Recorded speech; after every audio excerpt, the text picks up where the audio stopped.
Welcome to Asian Music Idol, your ultimate backstage pass to the hottest stars and stories in Asian pop. Okay, so let's get into it.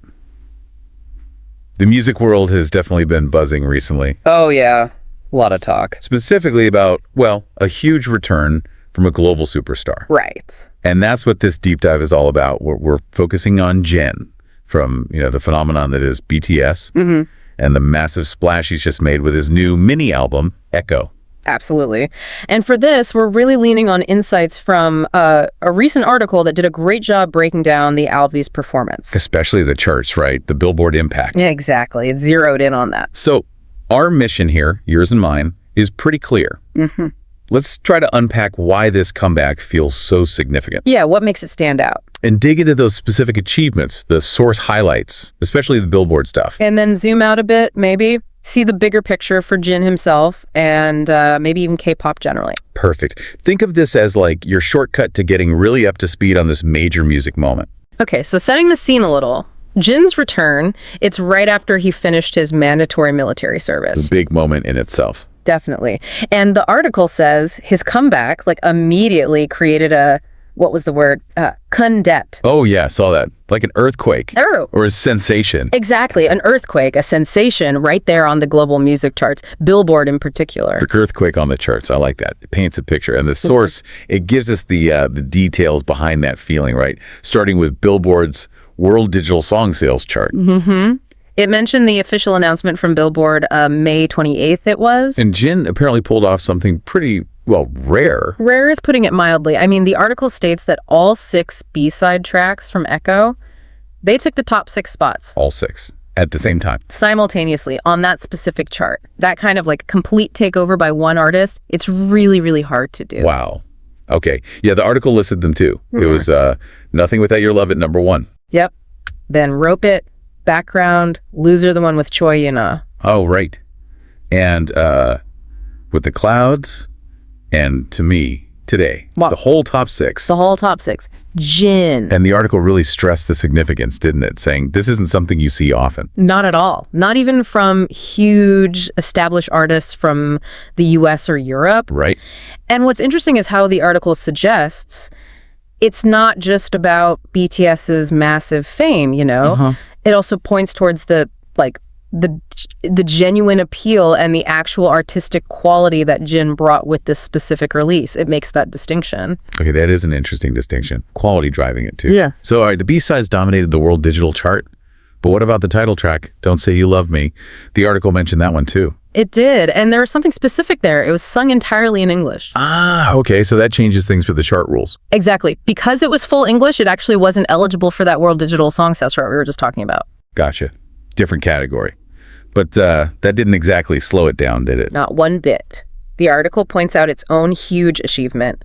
It went straight to number 1 on Billboard's main digital song sales chart. Whoa. Okay, the main one. So let's connect the dots like the source does.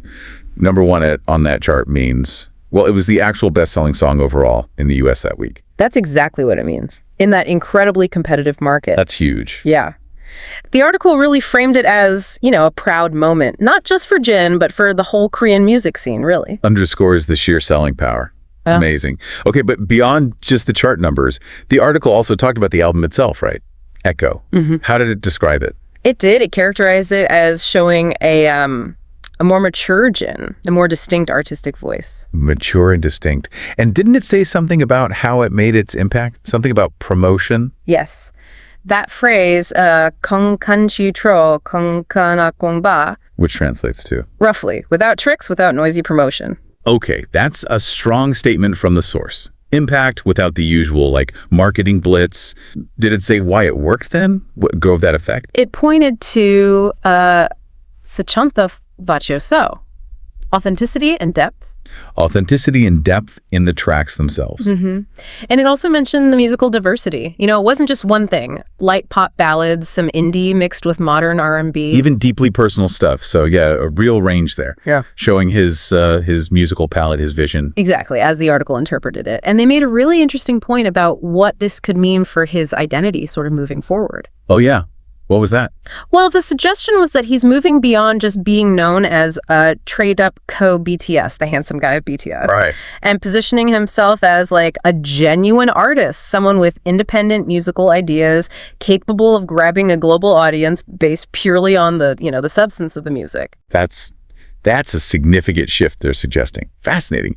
And this whole comeback, the way the article describes it, it really does bring up that bigger picture question, doesn't it? For Jin and maybe for K-pop too. It really does. The source even speculated a bit, suggesting Echo might be the start of a really brilliant solo phase for Jin, especially as the other BTS members finish their service over time. Like he's setting the stage. Kind of. They use this great phrase, Biautum mo mancho lan sung taisut, the opening symbol for the wave of returns. The opening symbol. Wow. So representing both BTS's return eventually, but also his own power right now. Exactly. He's the first one back, leading the charge in a way. And putting that in the context of K-pop's global reach, which is just undeniable now. Right. The article stressed how significant it is for a solo Korean artist like Jin to hit #1 on that main Billboard sales chart, outselling major Western artists in that week. Yeah, that's a big deal. It is. And the article sees it as, well, more proof of the global foundation BTS built over the last decade or so. For sure. But also, yeah, it confirms that each member individually has that star power, that artistic weight and appeal to really make waves on their own. It's not just the group magic, though. That's obviously huge, too. right, they can stand alone on that global stage. So the source basically concludes that Jin is really transitioning, moving past just being the visual kon nakwok jia hankwok, the visual of the Korean national group. Okay. And cementing his place as one of Asia's really notable solo music icons up there on the world stage alongside the biggest global names. Yeah. So let's sort of recap what we pulled from the article then. Jin's comeback with Echo. It led to this pretty incredible, almost unheard of Billboard dominance. Yeah, that 6-song sweep on the world digital chart is wild. And the #1 on the main digital song sales chart with the English track. Huge achievement. And it really seemed to highlight a more distinct sound for him, right? Showing he's a powerful solo artist in his own right. Succeeding, as the source put it, because of the music's authenticity and depth. Not just hype, which is impressive. He absolutely made a huge global statement right out of the gate after his service. Okay, so thinking about this, the source highlights Jin as the first member back. The first wave. And we've just spent time unpacking the massive solo impact he's already had, according to this analysis. It really makes you wonder then, what does this deep dive maybe suggest to you about what we might see from the other members? Yeah. Their potential influence, the direction their solo stuff might take as they return, and maybe even what does this whole wave of solo comebacks mean for K-pop's future and maybe the global music industry itself. So lots to think about there. Don't forget to like, subscribe, and hit the bell to stay updated with the hottest buzz in Asian pop culture.